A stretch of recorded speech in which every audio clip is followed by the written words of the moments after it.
Good morning everyone, welcome back to another video. तो इस video में मैं डिस्कस करूँगा स्ट्रेटजी जो मैंने फॉलो करी इस एग्ज़ाम के लिए, मतलब जो जेई का एग्ज़ाम है उसके लिए। तो मतलब काफ़ी ज़्यादा कमेंट्स तो नहीं थे इसके लिए कि कैसे तैयारी करनी है, सर इस पे वीडियो बना दो। तो यार देखो, सबकी स्ट्रेटजी अलग होती है। मैं नहीं बोलूँगा जो मैं बताऊँगा वो ही ठीक हो, सबकी अपनी अपनी है, बट मैं शेयर कर देता हूँ क्योंकि पूछ रहे थे। तो एक तो ये जो स्ट्रेटेजी है, मैं समझता हूँ कि ये हर एग्ज़ाम के लिए ठीक है। मतलब जो एग्ज़ाम बोल सकते हैं, जैसे यूपीपीसीएल के हैं, जेई के एग्ज़ाम है, असिस्टेंट इंजीनियर के एग्ज़ाम हैं, या फिर बैंकिंग के एग्ज़ाम है ना। तो आपको थोड़ा बहुत आइडिया कैसे लेना है कि एग्ज़ाम कैसे, मतलब शुरू पढ़ाई कैसे करनी है। तो मैंने क्या किया था कि आई थिंक मैंने ये तैयारी करी थी 20-25 एक मंथ रख लो। मैं और मेरे फ्रेंड हैं, तो हम पहले किसी और एग्ज़ाम की तैयारी कर रहे थे, बट जैसे हमें पता लगा कि एग्ज़ाम हो रहा है तो हमने क्या किया कि बट मतलब हमें थोड़ा बहुत आइडिया था, ठीक है। मतलब जो सब्जेक्ट्स हैं जैसे इलेक्ट्रिकल मशीन हो गया, पावर सिस्टम हो गया, तो थोड़ा बहुत आइडिया था। तो मैंने क्या किया, उसने एक टेस्ट सीरीज़ खरीदी मेरे दोस्त ने, और मैंने क्या किया, जो लास्ट ईयर के क्वेश्चंस पेपर थे, ठीक है, इस एग्ज़ाम के, वो मैंने डाउनलोड किए, ठीक है। उनको गो थ्रू किया किस सब्जेक्ट से कितने क्वेश्चंस आए हैं और वेटेज क्या है, ठीक है। जैसे power system, electrical machine, electrical measurement, ठीक है, इनके क्वेश्चन ज़्यादा होते हैं। और फिर थोड़े बहुत क्वेश्चन होते हैं जो बेसिक होता है, जैसे क्लीट वायरिंग वायरिंग के ऊपर हो गया, फिर स्विच बोर्ड कितना हाइट पे होना चाहिए, फ़ैन की हाइट, फिर घर से आपके अगर एंटी लाइन जा रही है उसकी हाइट कितनी होती है। तो ये भी एक चैप्टर है अलग से, ठीक है। तो जो क्वेश्चन पेपर आता है, मैं ये बात कर रहा हूँ स्पेसिफिकली हिमाचल प्रदेश में जो जेई का एग्ज़ाम होता है, उसमें क्या होता है कि डिप्लोमा वाले भी एलिजिबल हैं और इंजीनियरिंग वाले भी, ठीक है, डिग्री वाले भी। तो क्वेश्चन पेपर ऐसा होता है कि दोनों अटेम्प्ट कर ले, ठीक है ना। ज़्यादा बेसिक होता है ना ज़्यादा एडवांस होता है, बीच का होता है। तो अगर आपको लगता है आपके बेसिक्स क्लियर है तो आप क्या करो, पहले क्वेश्चन पेपर डाउनलोड करो, उसको गो थ्रू करो कि कैसा पेपर आता है, कैसे सेट किया हुआ है, ठीक है। तो मैंने क्या किया था, क्वेश्चन पेपर डाउनलोड किए, फिर एक एक क्वेश्चन पेपर को खुद सोल्व किया। ओके, जैसे मान लो कि एक क्वेश्चन पेपर है, उसमें कोई क्वेश्चन आया व्हाट इज ट्रांसफॉर्मर, या एक्सप्लेन, नहीं व्हाट इज ट्रांसफॉर्मर तो बड़ा ही बेसिक हो गया, जैसे कोई प्रिंसिपल पूछ लिया है ना ट्रांसफॉर्मर का, ठीक है। बट आपको पता है कि आपको वर्किंग पता है कि हाँ, प्राइमरी होती है, सेकेंडरी होती है, करंट देते हैं, अल्टरनेटिंग करंट देते हैं, फ्लक्स बनता है, ठीक है, लिंक होता है, ओके। और बट आपको प्रिंसिपल नहीं पता, ऐसे मैं मान के चल रहा हूँ। तो जब आपको वो क्वेश्चन आएगा तो आप उस चैप्टर को पूरा गो थ्रू करेंगे, ठीक है। आप उसकी वर्किंग पढ़ेंगे, टाइप्स पढ़ेंगे, ठीक है, शेल टाइप है, कोर टाइप है, no load, full load, voltage regulation, फिर उसके लॉसेस, ठीक है, और फ्रीक्वेंसी के साथ कैसे वेरिएशन होती है, ठीक है। तो ये सब चीज़ें जब आप पढ़ोगे तो उस क्वेश्चन के साथ आपका वो पूरा चैप्टर ख़त्म हो जाएगा। तो ये काफ़ी ज़्यादा हेल्प करता है, ऐसा मेरे को लगता है, क्योंकि जब आप क्वेश्चन सॉल्व करते हो ना तो आपका माइंडसेट वैसा हो जाता है। क्योंकि जब आप मान लो कि आपने कोई बुक पढ़ी, आप उसको पढ़ ही रहे हो, ठीक है, थियोरी बार बार पढ़ रहे हो, तो उससे क्या होता है, आपको ठीक है वो चैप्टर तो समझ आ गया, लेकिन कई बार क्या होता है वो क्वेश्चन हम सोल्व नहीं कर पाते। तो ज़रूरी होता है कि आप क्वेश्चन ज़्यादा से ज़्यादा सॉल्व करो, क्योंकि जब एग्जाम में बैठते हो तो आप पजल हो जाते हो। जैसे मान लो कि कोई क्वेश्चन आ गया, उसका आंसर ये भी हो सकता है, ये भी हो सकता है। जब आपने क्वेश्चन सोल्व किया तो आपको आइडिया होगा कि हाँ, इस क्वेश्चन का आंसर ऐसे है, ठीक है। ये जो 4 ऑप्शन है, ये ऑप्शन, उसको अगर क्वेश्चन ऐसा होता तो उसका ये ऑप्शन होता, ठीक है। तो मैं समझता हूँ कि जितने ज़्यादा आप क्वेश्चन सोल्व कर लो उतना ठीक है। उससे आपका क्या होगा, एक तो क्वेश्चन सोल्व करना है, ठीक है, उसमें आपको फिर वो पजल नहीं होंगे उस टाइम जब एग्ज़ाम दोगे आप। और ऊपर से क्वेश्चंस के साथ साथ आपके वो टॉपिक्स भी रिवाइज हो रहे हैं, ठीक है। आपको बार बार उसको पढ़ने की जरूरत नहीं है। हम क्या करते हैं कि हम सोचते हैं कि यार पहले पढ़ लेंगे उसके बाद क्वेश्चन करेंगे, ठीक है। तो हम क्या करते हैं कि जल्दी जल्दी उन चैप्टर्स को पढ़ते हैं, मतलब एक तरह से रीड ही कर लो, दिमाग में बैठते नहीं। या तो फिर आप उसको अच्छे से पढ़ो, ठीक है। जैसे आपने क्वेश्चंस देखे, क्वेश्चन जो प्रीवियस ईयर के क्वेश्चन पेपर्स में क्वेश्चन देखे, ठीक है। पहले आप ऐसा कर सकते हैं कि ट्रांसफॉर्मर लिखा ऊपर टॉपिक, और देखा ट्रांसफॉर्मर में हर क्वेश्चन पेपर में कितने कितने क्वेश्चन आए हैं, ठीक है। और उस क्वेश्चन मतलब ट्रांसफॉर्मर के इस पार्ट से ये क्वेश्चन पूछा गया है, तो फिर आपको पता होगा कि ये पार्ट मेरे को अच्छे से पढ़ना है, ठीक है। वैसी मशीन का आ गया कि जैसे डीसी मशीन का पूछा है, ठीक है, डीसी मशीन हो गया, सिंक्रोनस मोटर हो गया, स्लिप के ऊपर क्वेश्चन है, ठीक है। टेस्ट कौन कौन से हैं, ठीक है, बैक टू बैक टेस्ट आ गए, और फिर ओपन आ गया, मतलब ब्लॉक आ गया, फिर मैं भूल भी गया हूँ कौन से ओपन होता है, ओपन सर्किट, फिर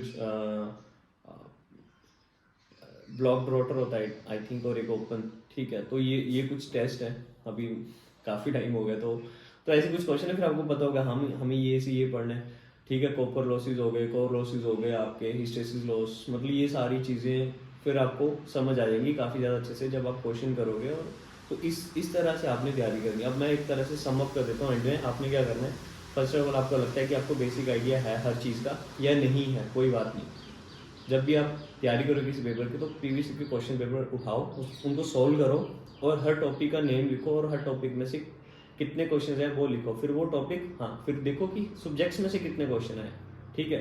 तो उस हिसाब से आप क्वेश्चन भी सॉल्व करोगे और साथ साथ में आपका रिवाइज भी होगा, तो ये काफ़ी ज़्यादा हेल्पफुल होता है, ठीक है। उसके लिए फिर आपको दिन में 8-8 घंटे आप पढ़ रहे हैं तो इसका कोई मतलब नहीं है। मैं समझता हूँ 3 से 4 घंटे आप बढ़िया पढ़ो, ठीक है, और अच्छे से करो।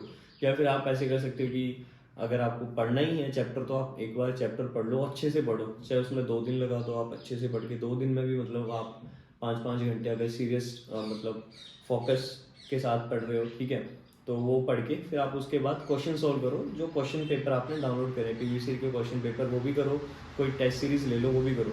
फिर आप इसमें क्या है कि मैं एक सर के वीडियोस देखता था, ये कोई ऐसे प्रमोशनल वीडियो नहीं है, मैं ऐसे नाम नहीं लूँगा। तो वो क्या कहते हैं, वो क्वेश्चन सोल्व करते हैं, साथ साथ में वो उस टॉपिक, जैसे कोई क्वेश्चन आया, ठीक है, उस क्वेश्चन के 4 ऑप्शन है, तो वो 4 ऑप्शन साथ साथ में समझाएंगे, उस टॉपिक के बारे में बताएंगे। तो वो काफ़ी ज़्यादा हेल्पफुल रहेगा। तो आपको अगर वो जानना है तो आप मेरे को ना इंस्टाग्राम पे आप मेरे को मैसेज कर सकते हो, ठीक है। तो वहाँ मैं आपको उस चैनल का नाम बता दूंगा, वो काफ़ी ज़्यादा हेल्पफुल है। मे भी आपको पता भी हो सकता है वो चैनल कौन सा है, बट मैं, अगर आपको चाहिए होगा तो मैं बता दूँगा। तो ये मेरी स्ट्रेटजी थी कि प्रीवियस ईयर के क्वेश्चन पेपर सॉल्व करके, ठीक है, तो मैंने ये ऐसे ऐसे स्टडी करी अपनी, और आई थिंक 10-11 क्वेश्चन पेपर थे, और 7 कर आई थिंक टेस्ट सीरीज के क्वेश्चन पेपर थे, तो हमने वही सॉल्व करे थे, मैं और मनीष ने। तो मेरे आई थिंक 170 क्वेश्चन टोटल होते हैं, ठीक है, जो हिमाचल में पेपर हुआ था जेई का। तो उसमें 120 क्वेश्चन थे टेक्निकल के, जिसमें से मेरे 110 क्वेश्चन ठीक थे। और जीके पोर्शन के लिए हमने फोकस नहीं किया था ज़्यादा, तो हमारे उसमें नंबर नहीं आए। तो आई थिंक मेरे 10 नंबर थे उसमें, तो मेरे टोटल बने थे 65, है ना, और डॉक्यूमेंट के अलग से लगे थे, तो टोटल आई थिंक 68-69 थे मेरे। और मेरे फ्रेंड के भी इतने ही थे, मोनिश के और मेरे। तो काफ़ी ज़्यादा हेल्प। और क्या करना है, जीके पे ज़्यादा फोकस करना है, क्योंकि हम ये करते हैं जीके पे इतना फोकस नहीं करते। वो डिसाइडिंग मैं बोलता हूँ पोर्शन होता है, ठीक है, मेरिट में आने का। मेरिट क्या है, वो कट ऑफ में आने का, कि आपने जीके के कितने क्वेश्चन किए हैं। वो काफ़ी ज़्यादा मतलब कई लोगों के 20-20 नंबर भी आए हैं उसमें। तो वो अगर उस पर ज़्यादा फोकस करो, जैसे हिमाचल का, तो हिमाचल जीके की काफ़ी अच्छी बुक्स हैं, वो भी आप मेरे को इंस्टाग्राम पे मैसेज करें, मैं बता दूंगा, ठीक है। ज़्यादा कुछ नहीं आता उसमें। देखो आप, हमारे टाइम में, मेरे टाइम में क्या क्वेश्चन, म्यूनसिपैलिटीज़ पे क्वेश्चन आए थे कि कितनी है, ठीक है, हिमाचल में। अ, और आई थिंक रिवर सिस्टम के क्वेश्चन से, फिर हिंदी में मास आ गया, fill in the blanks English में आ गया, तो वो काफ़ी इजी होते हैं, और वो स्कोरिंग होता है। तो मेरे को लगा टेक्निकल तो देखो हर कोई पढ़ रहा है, और कईयों का स्ट्रॉन्ग है, कईयों का नहीं है, तो उसमें वो ठीक है, ठीक है। उसमें अगर 50 नंबर भी आपके आ रहे हैं तो ठीक है। अगर आप 20 नंबर जीके में ले रहे हो तो ठीक है, फिर उसमें कैटेगरी वाइज है, ठीक है, उसमें आपको फिर थोड़ा और ज़्यादा पढ़ना पड़ेगा। और ये नहीं कि काफ़ी ज़्यादा एडवांस पढ़ना है, पहले वेटेज के हिसाब से उसको रख लो कि हाँ मैंने पहले पावर सिस्टम पढ़ना है, फिर मशीन, ये 2 सब्जेक्ट्स तो अच्छे से कर लेने हैं, ठीक है। उनकी जितने ज़्यादा क्वेश्चन हो सके वो करने हैं, बेसिक्स भी पढ़ना है अच्छे से। और फिर एक चैप्टर मैं भूल रहा हूँ, इलेक्ट्रिकल वायरिंग आई थिंक ये चैप्टर है, जिसमें क्लीट वायरिंग, बोर्ड की हाइट, ये फ़ैन, ठीक है, ये सब कुछ बताते हैं उसमें, तो वो पढ़ लेना अच्छे से। तो ये थी मेरी स्ट्रेटजी, मैं बोलूँगा ये मैंने किया है, ये मैंने खुद के लिए किया। आप देख लेना, अगर आपको ठीक लगे तो आप कर सकते हो ये ट्राई। बाकी एक मेरे साथ कलीग हैं, उनका भी मेरे बैच में ही हुआ है जेई का, अतुल शर्मा, तो उनको भी मैं, उनसे भी मैं एक बोलूँगा कि आप भी अपना बता दो कि आपने कैसे तैयारी करी है यार। काफ़ी ज़्यादा बुक्स हैं, मैं नहीं समझता कि बुक्स अगर आपके पास पढ़ी है तो ठीक है, अगर नहीं है तो यूट्यूब पे काफ़ी ज़्यादा पढ़े हैं, बढ़िया बढ़िया चैनल हैं, वो अच्छा बताते हैं, ठीक है। बाकी मैं रेकमेंड कर दूंगा एक चैनल आपको, आप मेरे को इंस्टाग्राम पे मैसेज कर देना, मैं डेफिनेटली मैं मतलब हेल्प करूँगा आपकी। बाकी मैं अतुल को बोल दूंगा साथ में वीडियो बनाने को, उसने कैसे करी थी तैयारी, जिससे आपको आइडिया हो। और बाकी यार सब्सक्राइब कर लेना, ठीक है। कहाँ से स्टार्ट करें? पहले वाला हो गया इंट्रोडक्शन पार्ट, हम्म, ठीक है। गाड़ी यहीं लगा, हाँ क्या हो गया गाड़ी का? साइड लगाएंगे। कुछ नहीं है.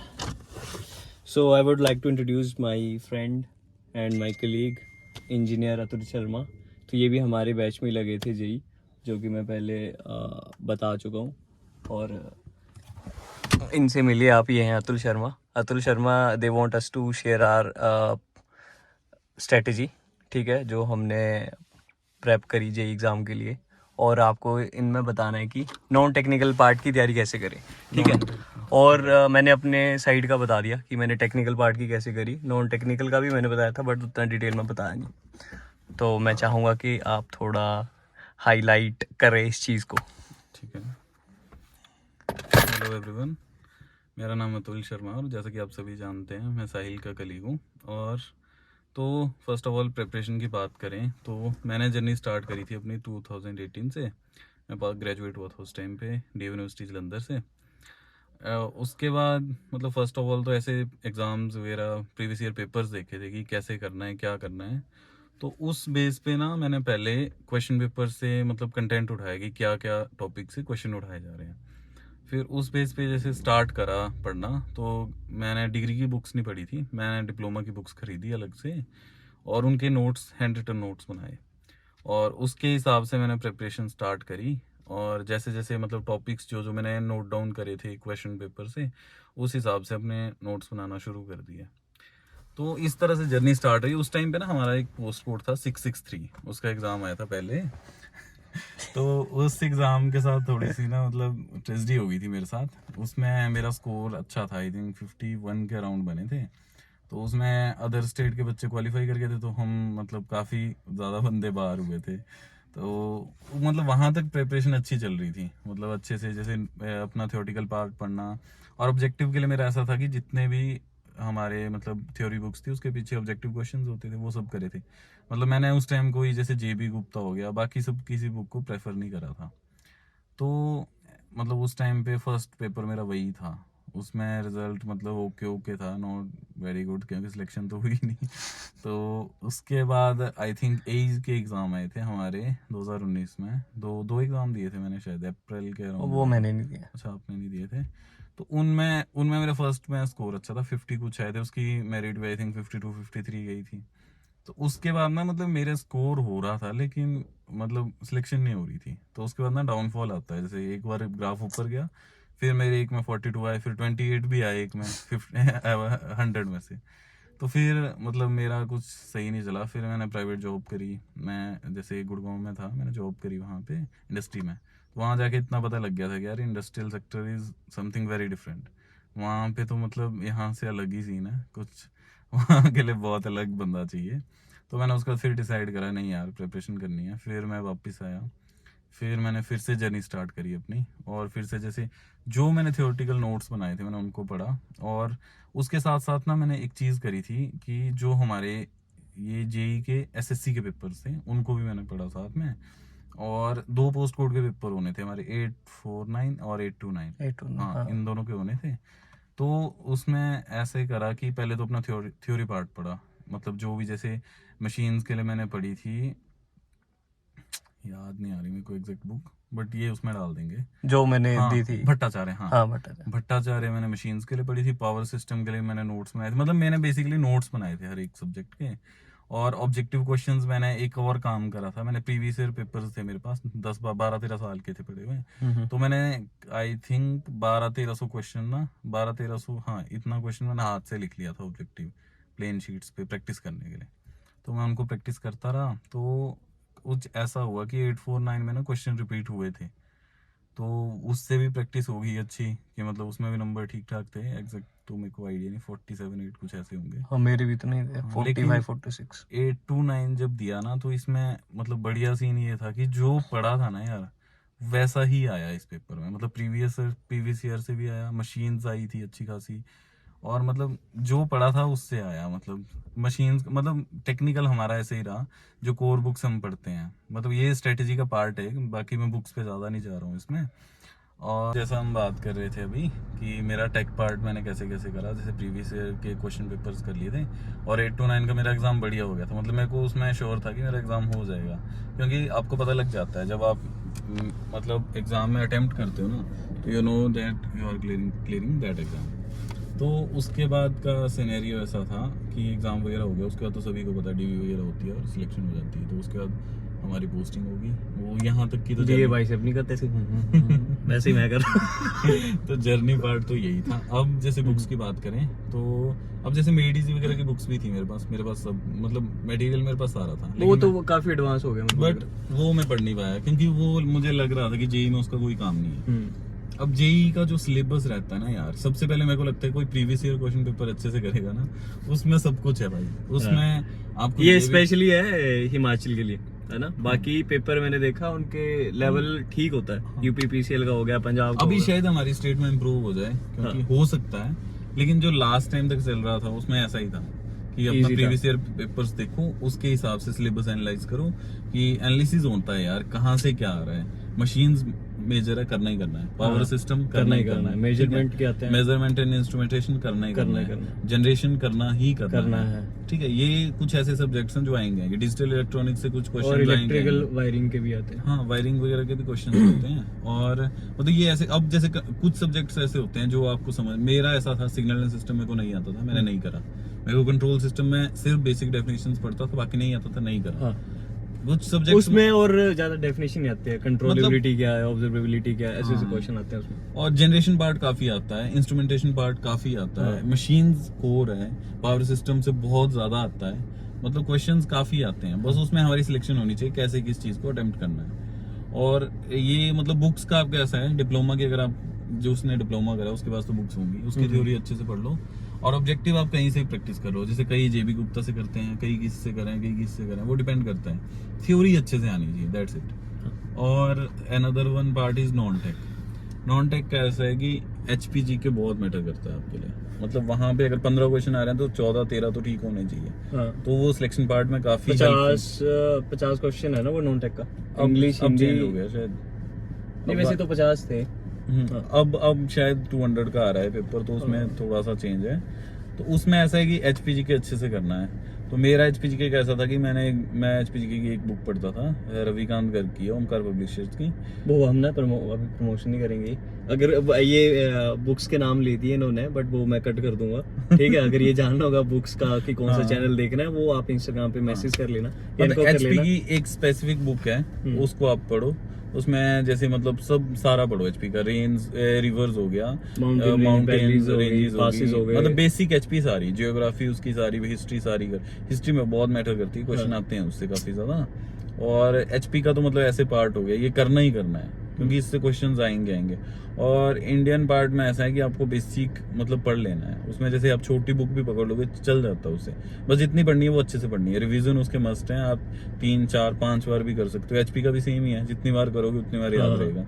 और टेक्निकल और नॉन टेक कैसा रहता है कि नॉन टेक तो बंदा टेक्निकल पार्ट तो पढ़ता रहता है पूरा दिन। नॉन टेक कैसा करना है कि 1 घंटा उसको दो ही डेली रूटीन में पढ़ो, क्योंकि वो याद नहीं रहता है। उसके लिए आपकी जितनी रूटीन रहेगी वो उतने से आपको अच्छे से होगा। और प्रैक्टिस करो। प्रीवियस ईयर के जैसे क्लरिकल के पेपर हो गए, कोई इस तरह के पेपर हैं, उनको प्रैक्टिस कर लो, क्योंकि वहां से कई बार सेम क्वेश्चंस भी आते हैं, जीके के क्वेश्चन आ जाते हैं। और टेक्निकल पार्ट में तो जितने MCQs कर पाओ आप तो उतना बेटर है। मतलब प्रैक्टिस जो है ना, एक प्रैक्टिस मस्ट है इसमें। थ्योरी के लिए लिमिटेड टाइम रखो, नहीं तो उसी में ही टाइम निकल जाता है, मेरे को ऐसा लगता है। मतलब थ्योरी जितनी पढ़ ली है उसको अच्छे से पढ़ लो, और उसके बाद क्वेश्चंस पे प्रैक्टिस करो बस।